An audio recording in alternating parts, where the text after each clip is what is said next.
Hi everyone, welcome back to my mini vlog and this is going to my travel vlog আর এই সিরিজে share করব আমার ফুল travel experience. বেশ অনেক দিনের ছুটি পাওয়াতে মনটা একটু পাহাড় করছিল, তাই বেরিয়ে পড়লাম পাহাড়ের উদ্দেশ্যে। আর এখানে আমরা হাওড়া স্টেশনে পৌঁছেছি ঠিক রাত 10টা সাড়ে 10টা নাগাদ, কারণ 12টা থেকে আমাদের ট্রেন ছিল হিমগিরি এক্সপ্রেস। আর আমরা এখান থেকে ডাইরেক্ট যাচ্ছি জম্মু।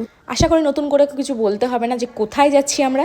লাস্ট টাইমে টিকিট কাটার ফলে একটা বড় ব্লেন্ডার হয়েছিল আমার সাথে, আর আমার টিকিটটা আরএসিতে পড়ে গেছিলো। তাও যা হোক করে 34 তো 35 ঘন্টা, তারও বেশি হয়তো আমরা ট্রেনেই কাটিয়েছি।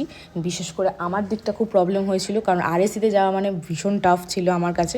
আমি ট্রেনের খাবার খুব একটা পছন্দ করি না, তাই যতটা পেরেছি বাড়ি থেকে খাবার প্যাক করে নিয়ে গেছিলাম। আর মিডিলে মুঘলসরাইতে একটু নেবেছিলাম, হাত পা ব্যথা হয়ে গেছিলো একদম বসে বসে।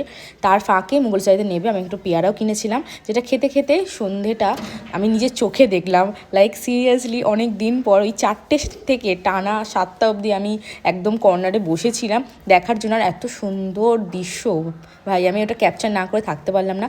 তো এই ভ্লগে তো অনেক কিছু শেয়ার করলাম, আর আশা করি নেক্সট ভ্লগে অনেক কিছু শেয়ার হবে। এরপরে নেবে কোথায় কি গেলাম সেটা দেখতে গেলে অবশ্যই নেক্সট ভ্লগটা দেখতে হবে।